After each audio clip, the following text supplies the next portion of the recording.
institución. Asimismo, realizó estudios de postdoctorado en estudios latinoamericanos en el Instituto de Investigaciones Económicas, Observatorio Latinoamericano de Geopolítica.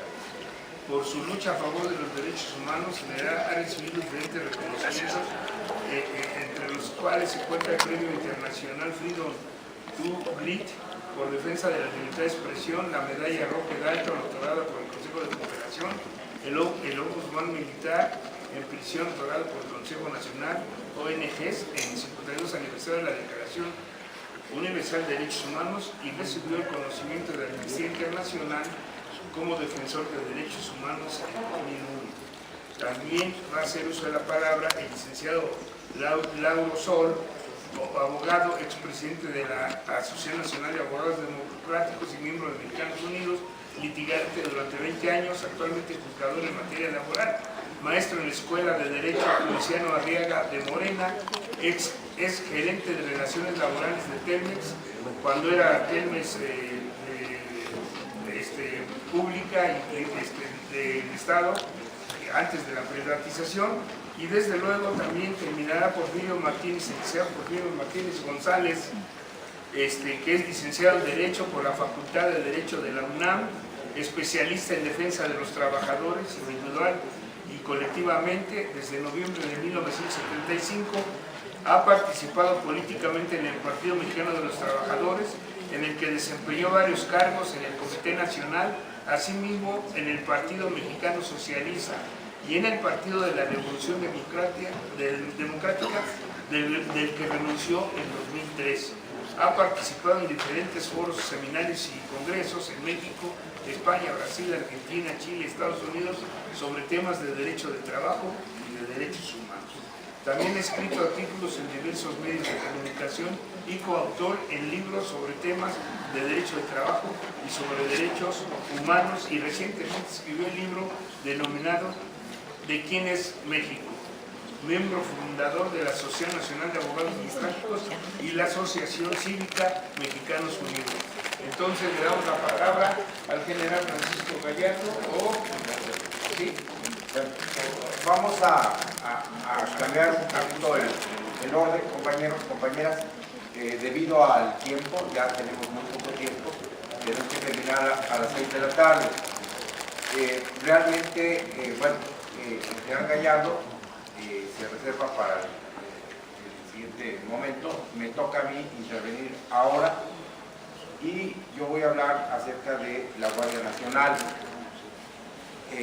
La Guardia Nacional es un tema que lamentablemente no se ha estudiado, no se ha difundido, no se ha analizado, mucho menos dado a conocer de una manera amplia a la sociedad en México.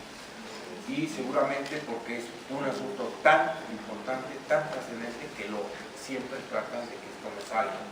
La verdad es que de los pocos mexicanos, no solamente especialistas, mexicanos que se han atrevido a analizar y exponer el tema de la Guardia Nacional, pues ha sido el general Gallardo. Hay que decirlo, hay que reconocerlo.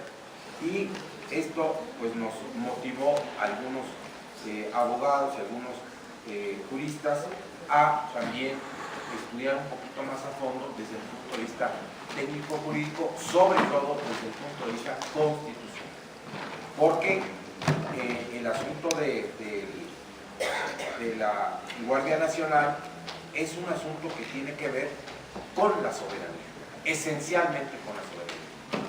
Este asunto de la Guardia Nacional no lo podemos ver aislado, no lo podemos ver como un apartado de la Constitución en que nada más es una obligación. Dice el artículo 31 de la Constitución, es obligación de los mexicanos, en su tercera fracción, alistarse y servir en la Guardia Nacional conforme a la ley orgánica respectiva para asegurar y defender la independencia del territorio, el honor, los derechos e intereses de la patria, así como la tranquilidad y el orden interior. No es solamente ese aspecto el que hay que atender.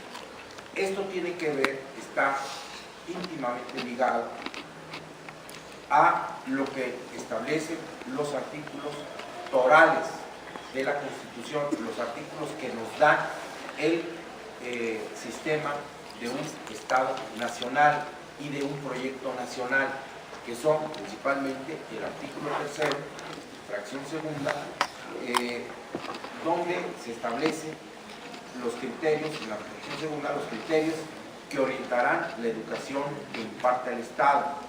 Y en el inciso A se refiere precisamente al sentido de la democracia que debe estar, que debe adaptarse y debe estar presente en la impartición de la educación que imparte el Estado. Y dice, será democrático considerando a la democracia no solo como una estructura jurídica y un régimen político, sino como un sistema de vida fundado en el constante mejoramiento económico, social y cultural del pueblo. Es decir, aquí está el contenido profundo, el sentido ontológico de lo que establece el artículo 3 respecto a la democracia. No nos dice qué es el sistema de representación, no nos dice qué es el sistema electoral, está por encima de eso, aquí lo dice, está por encima de la cuestión puramente política o jurídica. Entonces, si entendemos que la democracia es esto, es la constante mejoría del pueblo en estos renglones que son materiales, que son tangibles, que tienen que ver con la vida cotidiana de la población, entonces entendemos por qué el artículo 39 también nos establece que la soberanía nacional reside esencial y originalmente en el pueblo, pero dice ¿cómo? ¿Por qué? Dice, todo poder público dimana del pueblo y se instituye para beneficio de este primer principio que nos da el 39. El segundo dice que el pueblo tiene en todo tiempo el inalienable derecho de alterar o modificar la forma de su gobierno. Aquí vemos cómo en estos artículos, que yo terminaría para que se haga una lectura armónica, sistemática de los preceptos constitucionales, el artículo 27 constitucional. El artículo 27, cuando señala quién tiene prioridad sobre los bienes de este territorio, y lo dice con toda claridad, que la propiedad de las tierras y aguas comprendidas dentro de los límites del territorio nacional corresponden originariamente a la nación, la cual ha tenido y tiene el derecho de transmitir el dominio de ellas a los particulares constituyendo la propiedad privada. Es decir, la propiedad privada es una propiedad derivada, es una propiedad precaria respecto de la propiedad originaria que es de la nación. Y la nación no es el Estado, la nación mucho menos es el gobierno, la nación es esta comunidad de seres humanos que tenemos, que compartimos un territorio, una historia y una cultura. Esa es la nación. Los mexicanos de hoy, de los de ayer y de los de mañana. Esa es la nación. Entonces es muy importante entender este concepto que establece el 27 en su primerita fracción de entrada en lo que dispone. Ahora bien, el tercer párrafo, que es importantísimo también, señala que la nación tendrá en todo tiempo, el derecho de imponer a la propiedad privada las modalidades que dicta el interés público, así como el de regular en beneficio social el aprovechamiento de los elementos naturales susceptibles de apropiación, con objeto de hacer una distribución equitativa de la riqueza pública, cuidar de su conservación, lograr el desarrollo equilibrado del país y mejoramiento de las condiciones de vida de la población rural y urbana. Ahí está nuevamente. ¿Cuál es la finalidad? ¿Cuál es el fin último de esta organización social, de esta nación, de esta actividad económica, cultural? El beneficio de la población, el beneficio del pueblo. Esto está íntimamente también relacionado con los conceptos que se manejan, que se establecen en diversos instrumentos de derecho internacional, de derechos humanos. Ahí se establece igual, con mucha nitidez, cómo la finalidad de todos los derechos tiene que ser que el ser humano, que las personas sean beneficiados con esas legislaciones.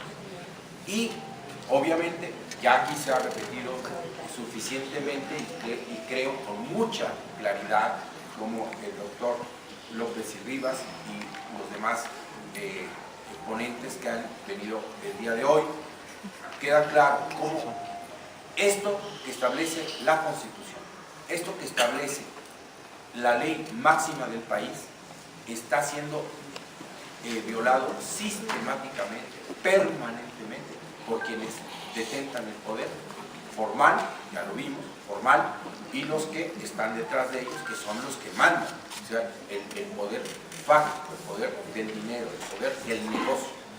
Entonces, tenemos que entender que la Guardia Nacional tiene esa misma finalidad, es decir, la Guardia Nacional es la organización de los civiles para defender a los civiles, para defender a la población, al pueblo de México.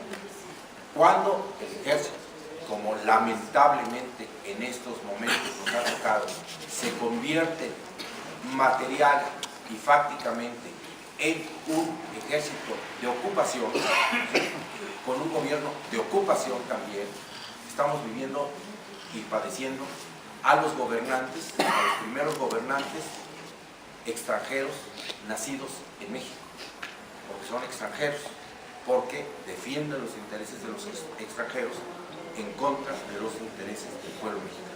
Como decía Gilberto, son los gobiernos de traición nacional. Bueno, entonces, esa es la importancia desde el punto de vista constitucional que yo quiero resaltar ahora de la Guardia Nacional. La Guardia Nacional por algo se ha dejado en un cajón ahí olvidado, porque es la posibilidad formal de que el pueblo de México esté organizado y tenga la posibilidad material de defenderse, incluso con las armas. Entonces, es muy importante este tema. Yo ahí lo dejo en aras de respetar el tiempo y sobre todo la intervención del general Gallardo, que tiene más autoridad, que nos ha enseñado muchas cosas sobre este tema. Muchas gracias.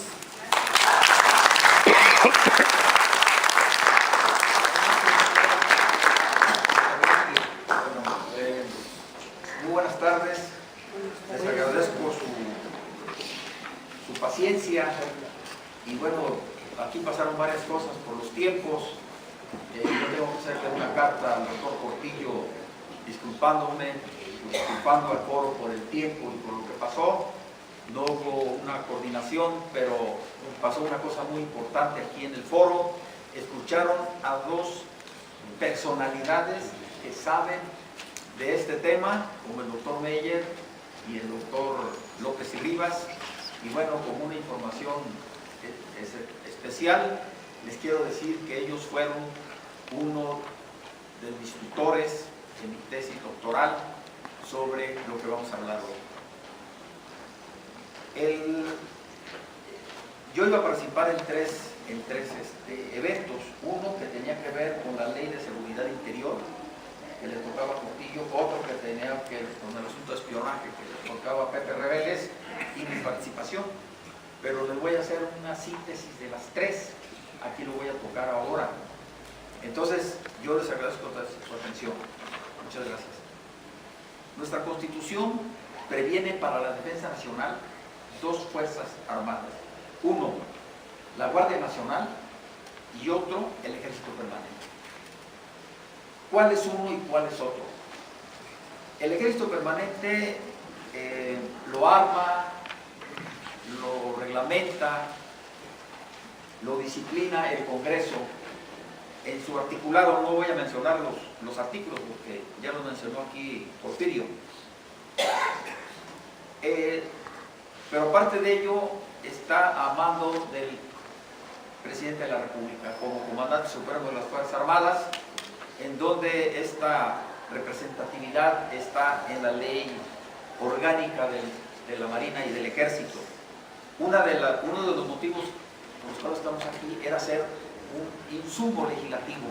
Aquí vendría una reforma para que esa función del presidente de la República se eleve a rango constitucional. Entonces aquí el ejército mexicano, que está formado por las Fuerzas Armadas, tiene una función netamente política. La función más política que tiene cualquier Secretaría de Estado o cualquier ente del Estado la tiene el ejército. A nadie se le encomienda defender la soberanía y la integridad territorial, a ninguna institución del Estado. Pero la misma Constitución, en su artículo 129, previene que el ejército no debe realizar funciones políticas ni participar en asuntos que son de la exclusiva competencia de la autoridad civil, precisamente porque el ejército es el portador de las armas de la nación. Es decir, tú vas a cumplir esa función política, pero no te puedes meter en política. Artículo 129 de la Constitución. Entonces aquí estamos hablando de un aspecto que se instituyó en la Guerra de Reforma y que es la civilidad del Estado mexicano, que nunca en toda la historia de México se ha respetado. Por eso estamos como estamos y por eso tenemos una sociedad militarizada. Una de las funciones o otro insumo legislativo será hacer una serie de reformas, ¿sí?, presentarlas al Congreso para que el ejército regrese a sus cuarteles y no se inmiscuya en asuntos de carácter político y menos electorales. Entonces, una vez dicho esto, pues vamos a lo que es la Guardia Nacional. La Guardia Nacional es una institución armada con civiles que responden a una organización de carácter federal que depende directamente del gobernador de la entidad operativa y cuyos integrantes son los ciudadanos comunes y corrientes de todos los municipios y de todas las entidades federativas. Una característica de esta fuerza es que es netamente democrática, netamente federal. ¿Por qué? Porque en ella participan, si hay un asunto de seguridad en contra de esa entidad federativa, va a salir el dueño de la tienda más rico, el señor que está vendiendo jugos en la calle, el que está en el mercado en un puesto, el profesor que está dando clase. Es decir, todo el mundo va a participar porque se trata de hacer una defensa de las instituciones y del honor de la República. Esta institución que está contemplada en la Constitución y que está muerta por un asunto de carácter político que yo no comparto, tiene una característica aparte de ello. Quien nos dio la independencia fue la Guardia Nacional, es decir, el pueblo en armas. Quien nos instituyó un Estado laico, con la abrogación de fueros y con la separación del Estado y la Iglesia, fue la Guardia Nacional. Aquí se mencionó en la mesa. Quien venció una dictadura en la época porfirista fue la Guardia Nacional. Entonces aquí lo que tenemos que hacer es reactivar esa institución que ya está en la Constitución, pero tenemos que impulsarla para que el pueblo tenga el derecho, que ha sido negado históricamente por el gobierno, de defender las instituciones, el honor de la patria y su territorio. ¿Cómo le vamos a hacer? La misma Constitución previene, artículo 10. Todos los mexicanos tenemos derecho a poseer un arma para nuestra defensa y para la defensa de la patria.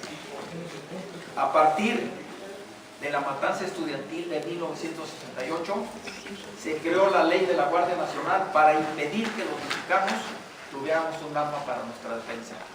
Esa ley fue impulsada por el alto mando militar. Esa ley, otro proyecto que debe hacer, debe abrogarse. Debe desaparecer esa ley, porque es inconstitucional. ¿En qué se inspira la Guardia Nacional?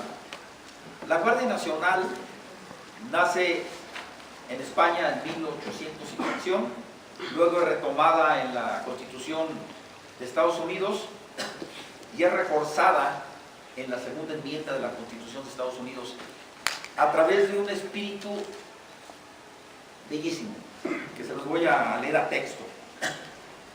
En el estudio de la Guardia Nacional, primeramente se basa en las milicias españolas, luego retomada por la Constitución del Estado de Estados Unidos, en donde se destaca, ¿sí?, el soldado ciudadano.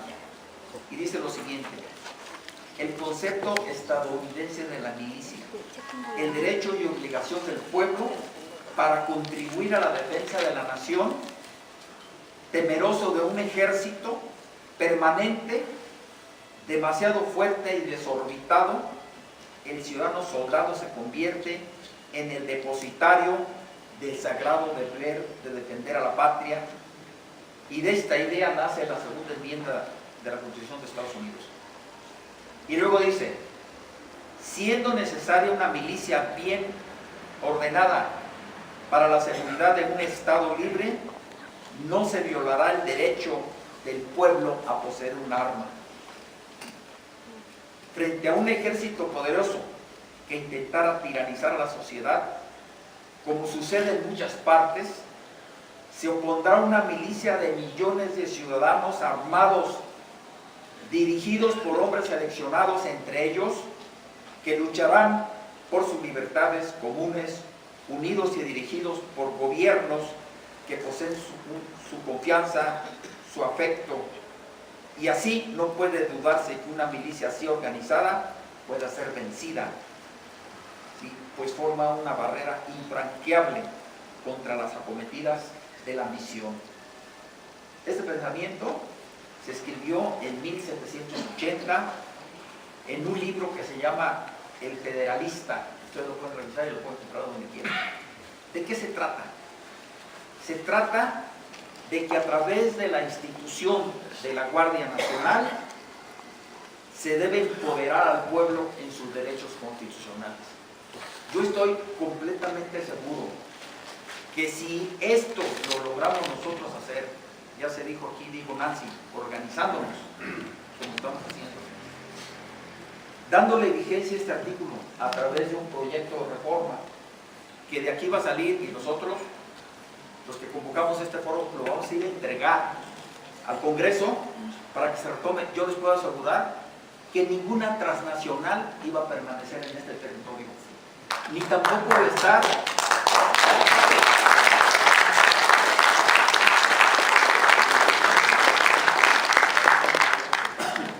tampoco se iba a firmar la iniciativa Mérida, ni tampoco iba a estar una alta presencia de fuerzas estadounidenses en Reforma, exactamente a un lado del Ángel de la Independencia, ¿sí?, en la Oficina Binacional de Inteligencia que se mencionó aquí, metiéndose en cosas internas de nuestro país.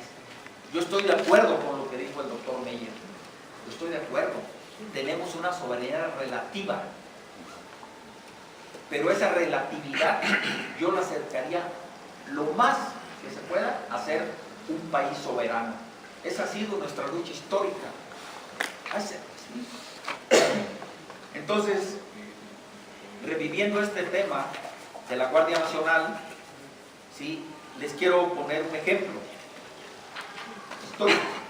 A Juárez y a Carranza no les tembló la mano para desaparecer las fuerzas existentes en su tiempo.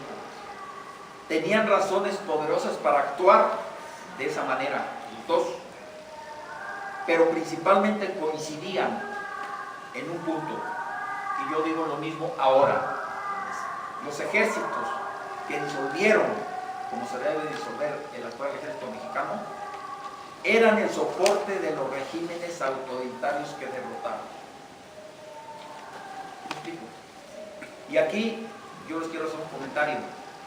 Yo he platicado con un personaje que ha sido muy atacado y muy polémico, y me decía: ¿cómo podemos montar en un gobierno democrático una estructura autoritaria, represora, como ha sido el ejército mexicano?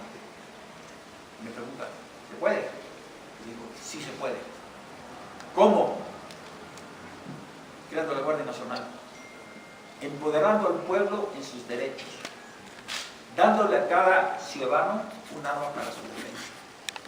Y fíjense, dentro de todos los disparates que ha dicho Trump, en una reunión que tuvo hace como un mes con la organización del Ripley en Estados Unidos, RFA, que es una organización muy poderosa, que se dedican a exportar armas y que son los que manejan la industria bélica en Estados Unidos, dijo lo siguiente: yo como presidente nunca voy a impedir que los estadounidenses, ¿sí?, tengan un arma para su defensa. Y dijo, eso es histórico, un uso ordenado, ético y responsable de un arma puede salvar muchas vidas. ¿Se dan cuenta de eso? Sí. Y bueno, yo estoy de acuerdo en que todos los mexicanos tengamos esa arma, pero luego, bien, pero va a haber muchos muertos. Pues ahorita ya casi tenemos 1 millón de muertos, ¿sí? Y entonces decía Trump, agregaba, si se desarma al pueblo, los únicos armados van a ser los criminales. Y entonces, ¿qué va a pasar? Entonces aquí me remito a los grupos de autodefensas que han surgido espontáneamente en Michoacán, en Cherán, en La Crac, en Guerrero, que son emblemáticos ejemplos de honor y de dignidad, y que se sustentan precisamente en estos artículos que ahorita les estoy mencionando. No estoy inventando nada, también lo leyó ahorita Porfirio, y son los mismos artículos de la Constitución. ¿Qué es lo que debemos hacer nosotros? Participar. Vamos a hacer esos documentos y los vamos a presentar al Congreso. Yo sé que en la condición que está el Congreso no va a pasar nada. ¿Por qué? Porque el pueblo mexicano, hoy en día, nos enfrentamos a un sistema de poder, ¿sí?, constituido por el gran capital internacional, por las transnacionales, por la clase política nacional que hoy en día se convierte en una amenaza a la seguridad nacional, que ese es un tema que vamos a tocar aquí, porque ya no lo alcanzamos a tocar, ¿sí?, con un control excesivo de los medios de comunicación, con el uso de las instituciones electorales para asuntos de carácter particular y de grupo, con un uso indiscriminado de miles de millones de pesos para mantenerse en el poder, y con la corrupción del voto, y con la traición, desde mi punto de vista, y yo se lo digo en la cara, con la traición del ejército mexicano. Así de ese tamaño está. Y se me viene a mí un pensamiento de Sun Tzu, que aquí lo traigo y nunca se me olvida, y que lo combino con otro que dijo Bolívar, 1800 y fracción. Dice Bolívar: cuando un soldado apunta las armas a su pueblo, se convierte en un ejército maldito. ¿Sí? El ejército mexicano es un ejército maldito, criminal, asesino, así de ese tamaño. Y luego decía Sun Tzu: cuando un ejército se convierte en una carga para la sociedad, como es el ejército mexicano, ha subido el gasto de defensa en 10 años cerca del 700%. Ese ejército debe desaparecer. Y bueno, a la pregunta que me hizo esta persona polémica, dijo que ojalá que México fuera como Costa Rica. Entonces se le ocurrió, y le dije, pues no nomás Costa Rica no tiene ejército, hay como 28 o 30 países que no tienen ejército. Pero hay una situación que yo como militar y ustedes como mexicanos no debemos dejar de lado, por la historia que tenemos, porque Estados Unidos es la máxima amenaza para México y para la existencia de la humanidad. México debe tener un ejército, aunque sea pequeño,